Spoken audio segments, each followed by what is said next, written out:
Hi అండి. ఈరోజు అయితే ఒకటి చెప్దాం అనుకుంటున్నాను. ఎందుకంటే నేను ఫేస్ చేసినవి కూడా ఉన్నాయి ఇందులో. నేను అంటే చాలా ఫేస్ చేశాను ఇలాంటి మాటలు. ఏంటంటే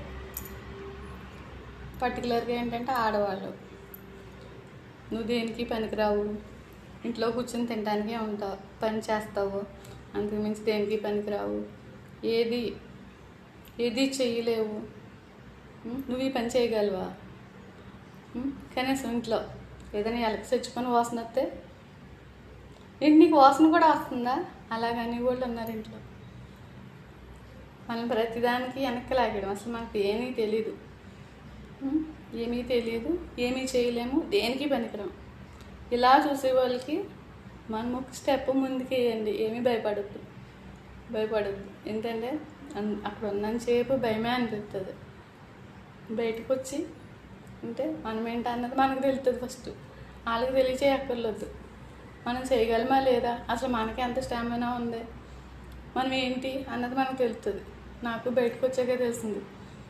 లేదంటే నేను కూడా ఏమీ చేయలేనేమో, ఇలాగే ఉంటానేమో, నా ఒంట్లో కూడా బాగోదేమో, నా ఆరోగ్యం బాగోలేదా, ఏంటి నేను ఇలా ఉన్నాను అని నాకే అనిపించేది. ఏంటంటే కొంచెం భయం వదిలి బయటకు వచ్చిన మూల నేను చేయగలను, పర్వాలేదు, నా ఒంట్లోనే బాగుంది, నేను కొంచెం నడవగలను, కొంచెం పరిగెత్తగలను, కొంచెం యాక్టివ్గా పని చేయగలను, ఇలాగని కొన్ని విషయాలు తెలిసినాయి అన్నమాట. ఏంటంటే ఇలాగే వెనక్కి లాగేసి వాళ్ళ కోసం కొంచెం ధైర్యం చేసి ముందుకు వచ్చి ఏంటన్నది, మీ టాలెంట్ ఏంటన్నది చూపించుకోండి. ఎందుకంటే వెనకాల లాగేసి వాళ్ళు చాలామంది ఉంటారు ఇంట్లో వాళ్ళు. బయట వాళ్ళు అక్కర్లేదు, ఇంట్లో వాళ్ళే మనల్ని బాగా వెనక లాగేసి దేనికి పని చేయకుండా చేసి ఇంట్లో కూర్చోబెడతారు అనమాట. ఎలా అంటే మనం బండి నేర్చుకుందామంటే నీకు బీపీ వచ్చి పడిపోతావేమో, నీకు టెన్షన్ కదా, నువ్వు భయపడిపోతావేమో. ఇలాగ వెనక లాగేసి నాకు ఆల్రెడీ బండి రాదు, ఏమీ నేర్చుకోలేదు, ఏమీ తెలియదు ఇంటి దగ్గర. ఏంటంటే బయటకు వచ్చిన తర్వాత తెలుస్తుంది అనమాట ఏదైనా సరే మనం చేయగలము, చేస్తాము అని. కనీసం అంతలా అంటే మనం ఎలాగా పని చేస్తున్నామంటే ఇంటి దగ్గర అంతా మొత్తం పని అంతా చేసుకొస్తాం, అన్నీ నడుపుతాం. ఇంట్లో ఏంటంటే ఇంట్లో పిల్లల్ని చూసుకుంటాం, అన్నీ చేస్తాం, అయినా కూడా దేనికి పనికిరాం. ఇలాంటి పరిస్థితి ఉంటుంది. కనీసం ఇంట్లో ఏదైనా నెలకి చచ్చిపోయిందంటే ఇలా వాసన వస్తుందని చెప్తే ఏంటి నీకు ఆ వాసన కూడా తెలుస్తుంది అన్నవాళ్ళు అన్నారు. మా ఇంట్లో ఏంటి బయట కూడా చాలామంది ఉన్నారు. అలాంటి వాళ్ళ నుంచి కొంచెం మీరేంటి అన్నది కొంచెం చూపించండి.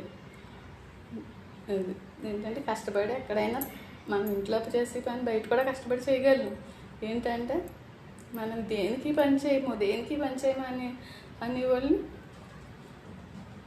మేము పని చేయగలము అని చూపించండి. అలాగైతే ఎందుకు బ్రతుకున్నామట అలాగా అనిపించుకొని ఇంక లేకపోయినా ఒకటే. ఏంటంటే అప్పుడు ఎంత చేసినా మనకి హ్యాపీగా అనిపించదు. ఎందుకంటే వెనక్కి లాగేసి అలా మనం దేనికి పని చేయమంటే ఇంకా దేనికి పనికిరాము. మనకే అనిపిస్తుంది ఇంకంతేనేమో మన పరిస్థితి, మనం దేనికి పనికిరామా అని. ఏంటంటే మనము చేయగలం, చేస్తాం. వెనక్కి లాగేసి మొత్తం మనల్ని కూర్చోబెట్టేసి ఇలాంటి పరిస్థితులు చాలామంది ఉంటాయి. కొంచెం బయటికి రండి. నేను పాస్పోర్ట్ చేయించుకుని 10 సంవత్సరాలు అయింది. 10 సంవత్సరాలు అయితే నాకు 2 రీజన్స్ ఉన్నాయి. ఒకటి పిల్లల కోసం అయితే, 2 ఫ్లైట్ ఎక్కడానికి భయం. 10 సంవత్సరాలు వెయిట్ చేశాను. ఇప్పుడు ఏంటంటే ఇంకా పిల్లలు పెద్దోళ్ళు అయిపోయారు. ఇంకా ఇంకా ఇంకా నేను డౌన్ అయిపోతున్నాను. సరే ధైర్యం చేసుకుని ఎక్కేయాలనుకున్నాను. ఎందుకు ఫ్లైట్ ఎక్కితే ఏమీ అనిపించలేదు. ఏంటో ఇంటికాడ ప్రాబ్లమ్స్ వల్ల లేకపోతే మనల్ని వెనక్కి లాగేస్తున్నారని ఒక చిన్న ఫీలింగ్ వల్ల అసలు ఫ్లైట్ ఎక్కితే కనీసం ఆటో ఎక్కినట్టు కూడా అనిపించలేదు. అలా ఉంటుంది. ఏంటంటే మనం ఒక స్టెప్ ముందుకేసి వరకే ఏదైనా భయం. 10 సంవత్సరాల నుంచి వెయిట్ చేసిన దాన్ని 10 సంవత్సరాలు ఫ్లైట్ కోసమే కేవలం భయపడిందని అది ఎక్కిన తర్వాత నాకు ఏమీ అనిపించలేదంటే మన మైండ్ని ఎంతగా చేంజ్ చేసేస్తున్నారంటే ఇంట్లో వాళ్ళు, ఎంతగా వెనక్కి లాగేస్తున్నారంటే కొంచెం అర్థం చేసుకోవాలన్నమాట. అందరూ ఉండరు అలాగా, కొంతమంది ఉంటారు. వాళ్ళ కోసమే నేను ఈ వీడియో పెడతా. ఎవరికైనా ఏమైనా అనిపిస్తే ఏమనుకోకండి, కానీ కొంచెం ధైర్యం తెచ్చుకోండి. ఆడవాళ్ళు ధైర్యం అంటే మరీ ఎక్కువ కాదు, కొంచెం మనం బ్రతకడానికి కావాల్సినంత ధైర్యం అంతే. Thank you, bye.